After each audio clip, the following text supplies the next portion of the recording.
Polytechnic entrance exam का math subject का lecture number 5.1 में आपका स्वागत है। और इस लेक्चर में हम लोग कवर करेंगे टॉपिक हमारा जो है समांतर श्रेणी, और उसके अंदर के कुछ टॉपिक्स यहाँ पर दिए हुए हैं, उसको हम लोग आज थ्योरी और उसके रिलेटेड फॉर्मूला इस क्लास में कवर करेंगे। और नेक्स्ट लेक्चर में हम लोग इससे रिलेटेड क्वेश्चंस कवर करेंगे जो कि पॉलिटेक्निक एंट्रेंस एग्जाम के पॉइंट ऑफ व्यू से काफ़ी इंपॉर्टेंट है। आइए सबसे पहले समझते हैं समांतर श्रेणी के बारे में, मतलब अरिथमेटिक प्रोग्रेशन के बारे में।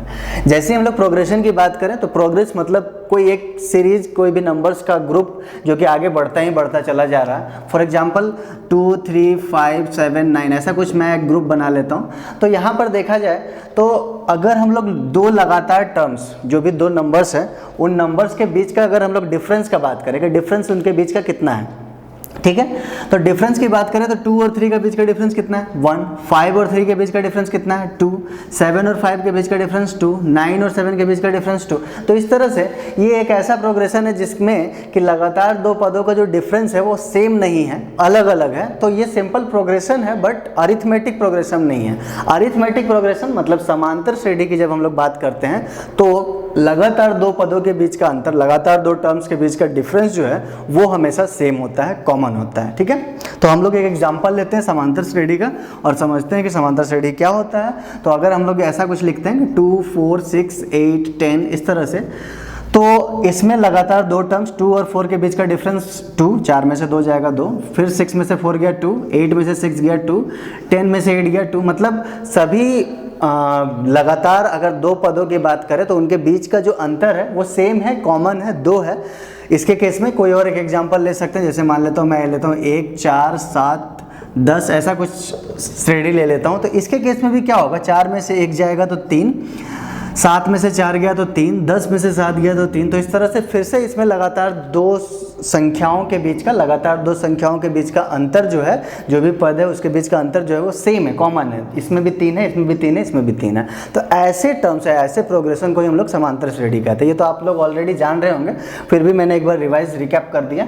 अब बात करते हैं कि ये जो डिफरेंस है उसको क्या बोलते हैं। तो सबसे पहला जो फर्स्ट टर्म रहता है, पहला पद जो रहता है, उसको हम लोग डिनोट करते हैं ए से, स्मॉल ए से डिनोट करते हैं। किसको?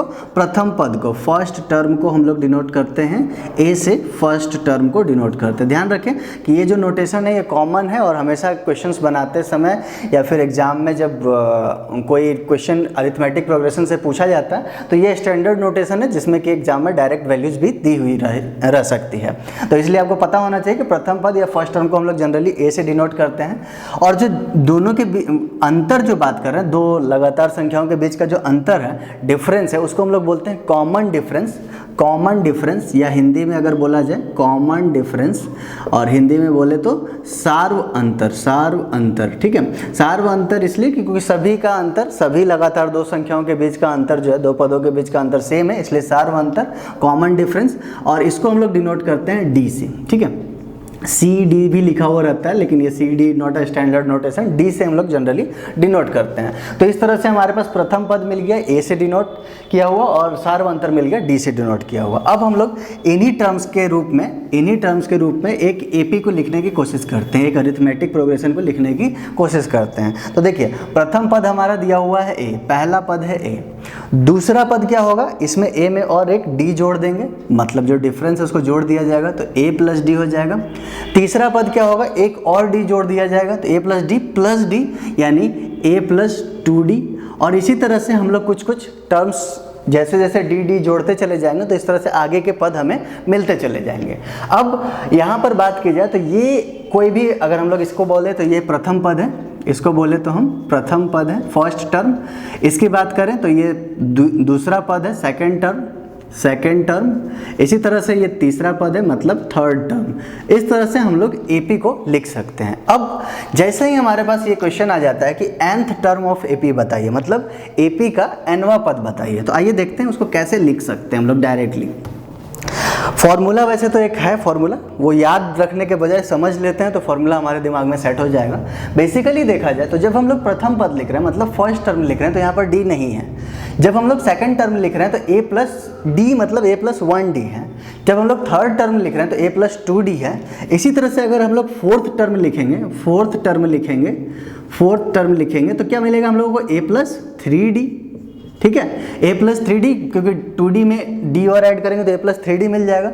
बट एक समझने वाली चीज़ ये है कि सेकेंड टर्म की बात करें तो यहाँ 1 आया, थर्ड टर्म की बात करें तो यहाँ 2 आया, फोर्थ की बात करें तो यहाँ 3 आया। तो अगर हम लोग nth टर्म की बात करें, nवां पद की बात करें nth टर्म की, तो हमेशा देखिए एक कम आ रहा, 2 में 1, 3 में 3 - 1, एक तरह से बोल सकते हैं 4 में 4 - 1। तो nth टर्म में एक कम कर दीजिए, मतलब a + n - 1 × d।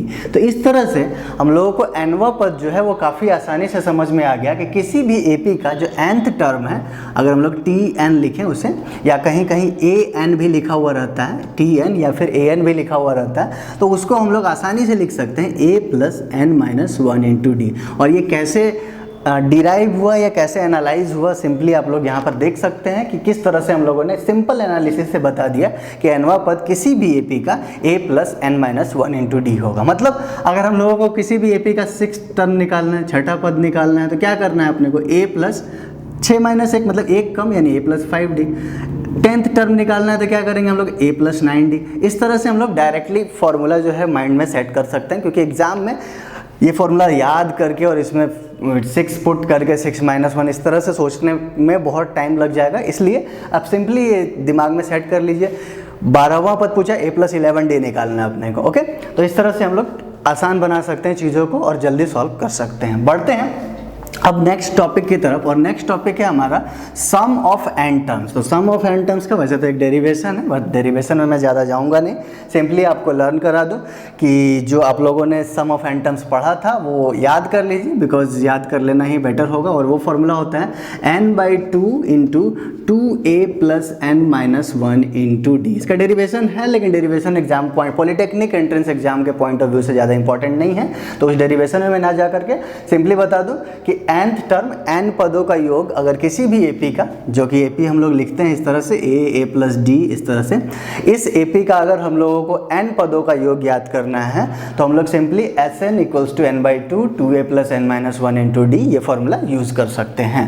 अब लास्ट टॉपिक है हमारा इस अरिथमेटिक प्रोग्रेशन का जो थ्योरी लेक्चर हम लोग कर रहे हैं कवर, इसके लिए अरिथमेटिक मीन। अगर हम लोगों को अरिथमेटिक मीन पूछा जाए, अरिथमेटिक मीन पूछा जाए, मतलब समांतर माध्य पूछा जाए किसी भी दो टर्म्स के बीच में, सपोज b और c है, इसके बीच में एक समांतर माध्य पूछ दिया गया कि समांतर माध्य क्या होगा। तो देखिए समांतर माध्य में अगर मान लेता हूँ कि मैं a होता है, ठीक है, b और c के बीच में एक समांतर माध्य है a, तो समांतर का बात करें तो समांतर का मतलब क्या होता है, इसका डिफरेंस और इसका डिफरेंस सेम होगा, यानी a - b, a में से b जो घटाएंगे या फिर c में से a घटाएंगे, दोनों इक्वल होगा।